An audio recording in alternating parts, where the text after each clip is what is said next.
दिल्ली सेवा बिल पर विवादों में घिरे राज्यसभा सांसद राघव चड्ढा, बिना सहमति सांसदों के नाम शामिल करने का आरोप। दिल्ली सेवा बिल सोमवार को राज्यसभा से भी पारित हो गया। बिल पर विपक्षी गठबंधन को हार का मुंह देखना पड़ा। आम आदमी पार्टी ने इस पर विशेष कैंपेन चलाकर देश भर के नेताओं का समर्थन मांगा था। बिल के पारित होने के साथ ही आप पार्टी के राज्यसभा सांसद विवादों में घिरते जा रहे हैं। राघव ने बिल को पेश करने के बाद अपनी बात रखते हुए उसे संसद की सेलेक्ट कमेटी के पास भेजने का प्रस्ताव सदन में रखा था। हालांकि उनका ये प्रस्ताव गिर गया, लेकिन प्रस्ताव में शामिल 5 सांसदों ने कहा कि उनसे सहमति लिए बिना ही उनके नाम लिख दिए गए। इसके बाद इसको लेकर विवाद खड़ा हो गया है। वहीं दिल्ली सरकार में मंत्री सौरभ भारद्वाज ने दावा किया है कि आप राज्यसभा सदस्य राघव चड्ढा की ओर से सेलेक्ट कमेटी को भेजे गए प्रस्ताव में सिर्फ नाम सांसदों के नाम लिखे हैं। ब्लॉक के तमाम साथी 100 से अधिक मत इंडिया ब्लॉक के हक में और इस बिल के विरोध में पड़े।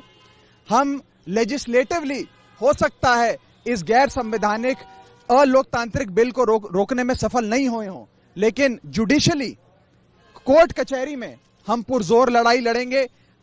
3 बार यह मुद्दा सुप्रीम कोर्ट के विचाराधीन आया। 2018 में संवैधानिक पीठ ने अरविंद केजरीवाल के हक में निर्णय दिया। 2023 में संवैधानिक पीठ ने अरविंद केजरीवाल के हक में फैसला दिया। और इस बार भी अब जो 3rd round of judicial scrutiny बना है, इसकी संवैधानिक पीठ जो है, यह भी मेरा विश्वास है कि अरविंद केजरीवाल के और लोकतंत्र के हक में फैसला देगी। मैं जैसा कि मैंने कहा,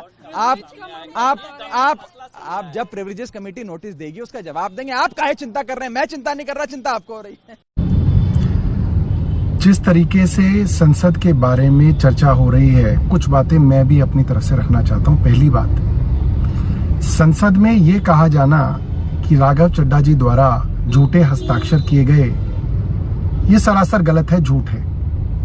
किसी भी संसद के सदस्य के हस्ताक्षर की जरूरत उस मोशन पर नहीं होती, ना उसमें कोई हस्ताक्षर थे। ये जानते हुए भारतीय जनता पार्टी के मंत्रियों ने और सांसदों ने संसद में एक असत्य बात कही, संसद की प्रणाली के विषय में एक झूठ बात पूरे देश को बताई गई, संसद में बताई गई।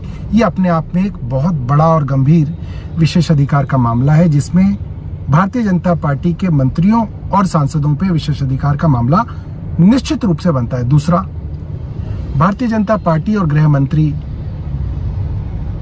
राघव भाई से इतना परेशान है कि जिस तरीके से राहुल गांधी जी की सदस्यता को लिया गया, कोशिश कर रहे हैं कि राघव चड्ढा भाई की भी सदस्यता खत्म की जाए। ये बहुत शर्म की बात है। ये लोग बहुत ताकतवर हैं, षड्यंत्रकारी हैं, मगर मैं इनको बताना चाहता हूं, आप सदस्यता कैंसिल कर भी देंगे तो भी हमारे राघव भाई दोबारा चुन के आएंगे और लोगों की आवाज संसद में उठाते रहेंगे। Bureau report, team ANN news.